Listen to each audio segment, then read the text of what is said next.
자유한국당을 제외한 여야 4당이 사법농단 사건을 담당할 특별재판부 설치를 추진하기로 합의했다고 오늘 밝혔습니다. 그러나 한국당은 사법부 부정이자 야권 분열 공작이라면서 반대 입장을 나타냈습니다. 여야 4당이면 국회 과반이 가능하긴 하지만 국회 선진화법에 따라서 자유한국당이 반대할 경우에 관련 법안은 상정조차 할 수가 없습니다. 먼저 김나한 기자의 보도입니다. 국회가 추진하는 특별재판부의 윤곽은 박주민 민주당 의원이 발의한 법안을 기본으로 합니다. 이 법안은 먼저 대한변협과 중앙지법 판사회의 등에서 추천하고 대법원장이 위촉한 9명으로 특별재판부 후보추천위원회를 꾸리도록 했습니다. 그런 다음 위원회가 추천하고 대법원장이 임명한 중앙지법 현직 판사 3명이 하나의 특별재판부를 이뤄 이번 사건의 1심을 맡게 되는 겁니다. 만약 사건이 항소심에 가게 되면 그때 항소심을 위한 특별재판부가 같은 방식으로 다시 꾸려집니다. 또 추천위가 추천해 임명된 특별영장전담법관이 구속영장 심사를 하고 1심은 국민참여재판으로 진행됩니다. 다만 바른미래당은 자유한국당의 동참을 위해 일부 내용에 대한 손질이 필요하다는 입장입니다.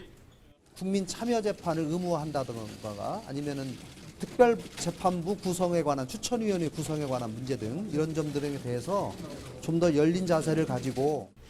하지만 한국당은 공식 반대 입장을 보이고 있습니다. 지금의 사법부를 부정하는 그런 대법원장이 존치한 가운데 특별사법재판부를 이야기하는 것은 이거는 좀. JTBC 김나한입니다. 여야 4당 특별재판부 설치를 공동 추진하기로 했지만 실제로 관련 법안이 통과될지는 좀 불투명하죠. 국회 취재기자를 잠깐 연결하겠습니다. 이선화 기자가 국회에 나가 있습니다. 자, 자유한국당은 반대 입장이 분명한데 법안 통과가 그만큼 어렵다고 봐야 됩니까? 아니면 그래도 가능성이 좀 있다고 봐야 됩니까? 좀 풀어보죠.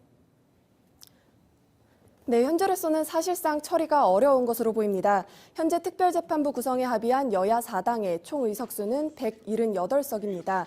이 국회에서 본회의를 통과를 위한 과반 확보에는 문제가 없는 건데 이 문제는 지금처럼 자유한국당이 반대 입장을 고수하면 이 본회의에 이 법안을 올릴 수가 없습니다. 국회 선진화법에 따라서 180석 이상을 확보해야 하기 때문입니다. 예, 결국 자유한국당의 입장이 불변이냐 아니면 조금이라도 좀 틈을 보일 수 있느냐 하는 것이 관건인 것 같은데 자유한국당의 동의를 끌어내기 위해서 법안을 손질하겠다는 얘기도 나오는 것 같습니다. 그러면 상임위에 법안이 올라가면 통과가 되는 건지 그것도 좀 궁금하고요. 네, 일단 법안을 본회의에 올리기 위해서는 해당 상임위원회, 그러니까 법사위를 거쳐야 합니다. 하지만 여기서도 만만치 않을 것으로 보이는데요. 이 여상규 법사위 위원장은 앞서 이 재판거래 의혹 등에 대해서 불가능한 일이다 이런 입장을 밝혀왔고요. 또 현재 진행 중인 이 사법농단 수사 등에 대해서 부정적인 입장을 보여왔기 때문입니다. 예. 자, 이렇게만 얘기하면 지금 이 뉴스를 이선화 기자와 하고 있을 이유가 없어지는 그런 상황이 돼버리는데 다시 한번 좀 확인을 하겠습니다. 전혀 틈이 없습니까? 아니면 일말의 가능성을 가지고 여야가 접촉을 하고 있습니까? 네, 현재로서는 한국당은 이 정치 공세에 불과하다면서 이 특별재판부 논의 자체를 거부하고 있습니다. 다만 타협의 여지가 있다는 분석도 나오고 있는데요. 오늘 아침 김성태 자유한국당 원내대표 발언 먼저 들어보시겠습니다. 예.